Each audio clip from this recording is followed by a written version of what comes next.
Trump ने Iran के सामने शर्तें रखी हैं कि वो युद्ध के लिए अपनी जो शर्तें बताई हैं, ईरान ने साफ मना कर दिया है। ईरान ने इसके उपरांत 6 बड़ी शर्तें अमेरिका के सामने रखी हैं।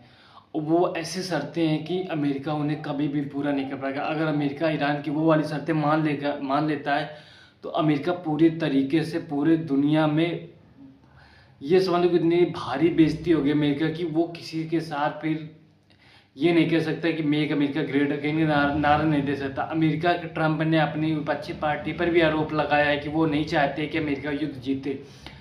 और इस समय अमेरिका ने ईरान में ग्राउंड ऑपरेशन करने पर विचार कर रहा है, जिसके उपरांत ही ईरान ने कहा है कि वो इसी दिन का तो सालों से इंतजार कर रहे थे। अगर अमेरिका उन पर हमला करता है तो हम उनके सैनिकों को जहन्नुम में पहुंचा दें। उसके उपरांत ही ईरान ने अपने जिस तरीके से सोशल मीडिया के थ्रू अपने आप को एक बड़ा साबित करने के लिए बनाया है, या अपने जो सोशल मीडिया ट्वीट के द्वारा जो वीडियो उसने अपलोड किए हैं, तो उसके द्वारा पूरी दुनिया में ईरान अपनी एक अलग पहचान बनाने में तो कामयाब हो चुका है। लेकिन हकीकत में क्या है इसके बारे में अभी कुछ नहीं पता कि ग्राउंड ऑपरेशन में क्या हो रहा है। इसके बारे में पूरे अमेरिका भी छुपा रहा है अपनी काबिलियत, और ईरान भी। अमेरिका में जो अपनी उसकी जो उसका जहाज़ था अब्राहम लिंकन, उसमें भारी डैमेज हुआ है ईरान की मिसाइलों के द्वारा। लेकिन अमेरिका इस बात से पूरी तरीके से इनकार कर रहा है कि उसके जहाज़ पर किसी भी तरह का हमला हुआ है।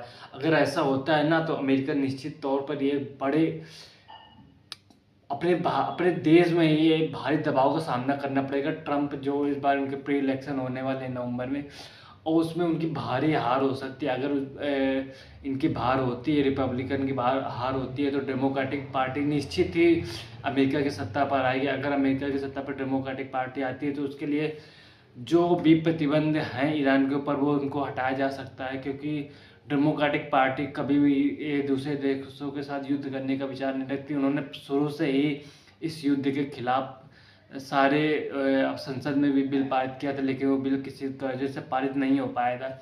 और कतर ने इस युद्ध से साफ तौर पर मना कर दिया है। कतर ने, ये अमेरिका को एक बड़ा झटका लगा। कतर ने कहा कि वो इस युद्ध से उसको कोई लेना देना नहीं है। ईरान ने इसके अपोजिट में कहा है कि अगर अमेरिका उसके युद्ध की शर्तों को मानता है, तो मिडिल ईस्ट के सारे देशों से अपने बेसेस को हटाएगा। क्या ईरान एक दोबारा से एक बड़ा मुल्क बनने जा रहा है, जिससे कि पुराने समय में एक पर्शिया गल्फ होता था, जिसमें सभी कंट्री का एक समूह होता था, मतलब कि एक सभी कंट्री एक होती थी।